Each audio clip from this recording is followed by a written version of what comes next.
In 1949, the most popular cowboy in America made his television debut.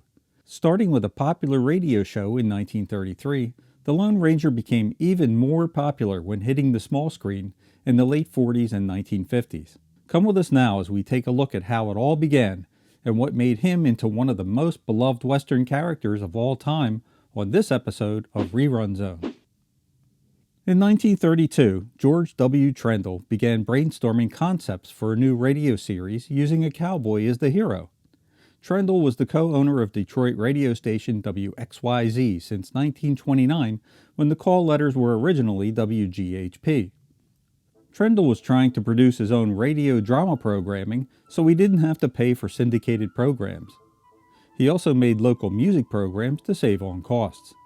He first imagined a mysterious hero with the same appeal as Zorro or Robin Hood. Trendle insisted on a wholesome hero with strong moral standards because the intended audience included children. Violence and romance were to be kept to a bare minimum.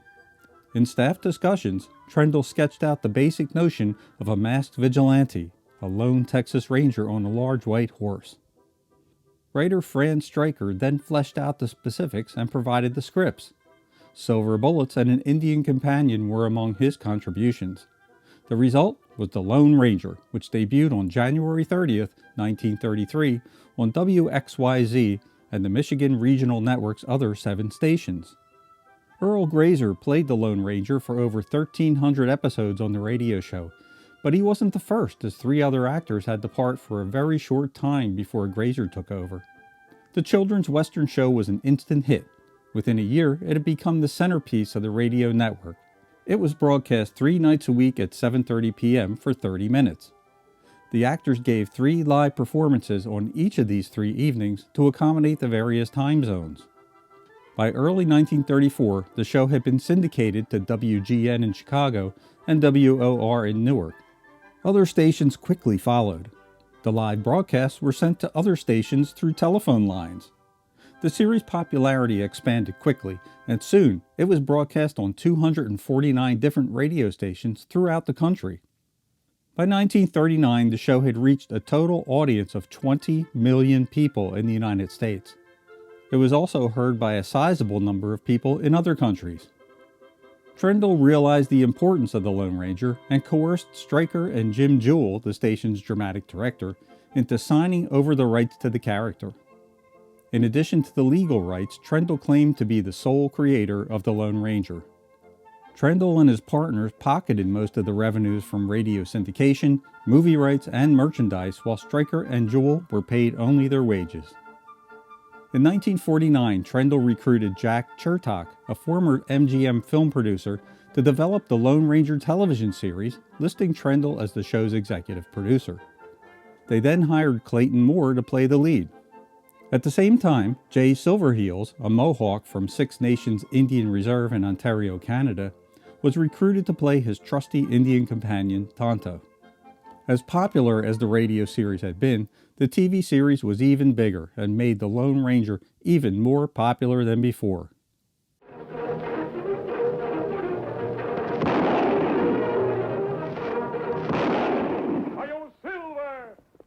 It aired for an astounding 221 episodes between the years 1949 and 1957. The Lone Ranger was ABC's first big hit when it debuted to widespread acclaim. Filming of the Lone Ranger series was done very differently than how it's done today. The first 78 episodes were filmed and broadcast for 78 straight weeks, and then all 78 episodes were shown in reruns before any new episodes were even produced. When it came time to film more episodes, there seemed to be a contract dispute with star Clayton Moore, at least that's what was reported. They said that Moore was looking for more money and had been turned down by George Trendle. Moore claims, however, in his memoirs, that he never made such a request. He said that it was evident that Trendle intended to replace him at least a year before his dismissal, since Trendle had requested that Moore's mask be made larger to hide more of his face. That way they could put another actor in his place and the audience wouldn't know the difference. In Moore's absence, they hired actor John Hart to play the part of the Lone Ranger, and again 52 episodes were produced and broadcast consecutively and then rebroadcast for 52 weeks. However, Hart was not liked by the fans, and Trendle sold the rights to the Lone Ranger to entrepreneur Jack Rather for an undisclosed sum. Rather quickly rehired Clayton Moore, and another 52 episodes were filmed. Once again, the episodes were shown as a full year of new episodes, followed by a year of repeats. John Hart's episodes wouldn't be seen again until the 1980s. For the final season, the episode count was dropped down to 39, which was the industry norm at that time. Rather paid for the last season to be filmed in color using his own money, despite ABC's decision to only broadcast it in black and white. The Lone Ranger's origin was basically the same in the radio drama and the TV series, with some minor changes. He was the lone survivor of a party of 6 Texas Rangers on the hunt for the Butch Cavendish gang. The Rangers were led into a deadly ambush, and all 6 were killed except for one lone survivor, the Lone Ranger. Although the radio or TV series never gave the Lone Ranger's actual first name, we know that his last name was Reed since his brother Dan Reed was killed in the Cavendish gang ambush.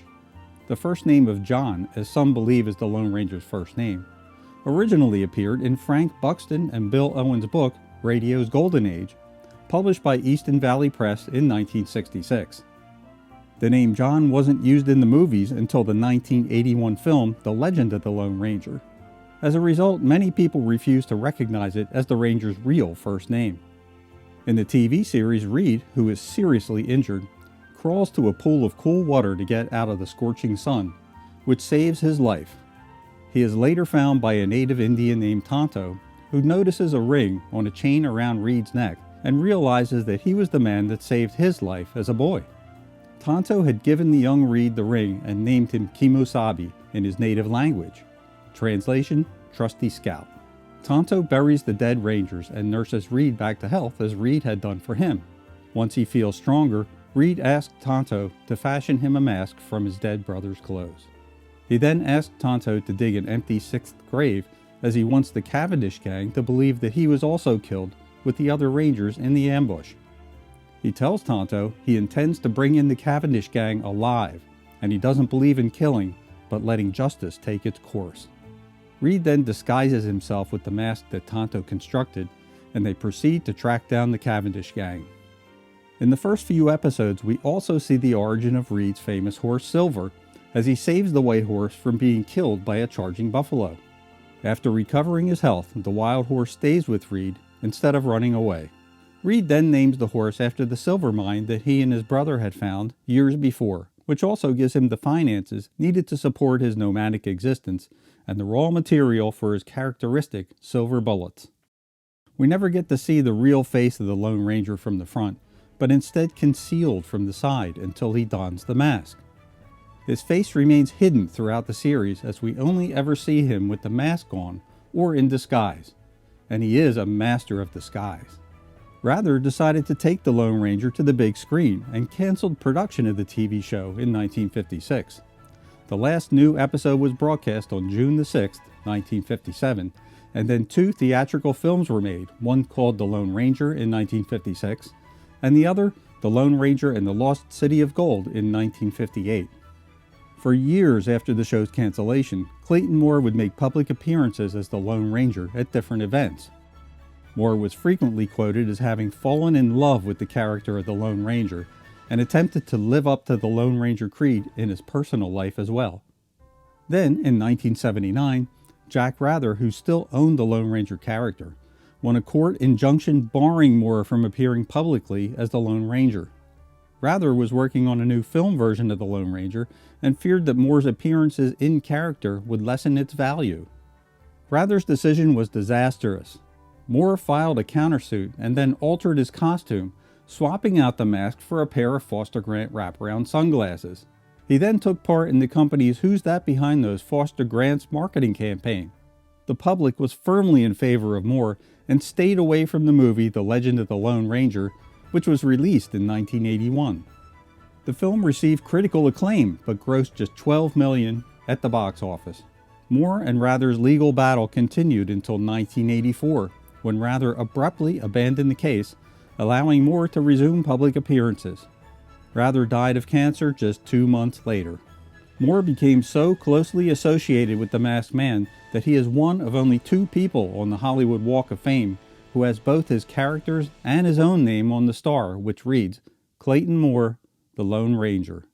Although Clayton Moore was the best known and best liked of the actors to play the character, the Lone Ranger was also played by many others, from the radio show to cartoons to feature films, and to failed attempts at reviving a TV series.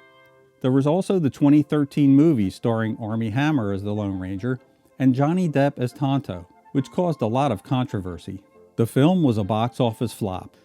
Even with this enormous failure at the box office, the Lone Ranger remains one of the most recognizable characters from the early days of radio and television. Don't be surprised if he doesn't reappear sometime in the future with his famous horse Silver and his trusty Indian companion Tonto to ride on with further incredible adventures. Although he never calls himself the Lone Ranger, someone will always ask, Who is he, Grandpa? Who is the Masked Man?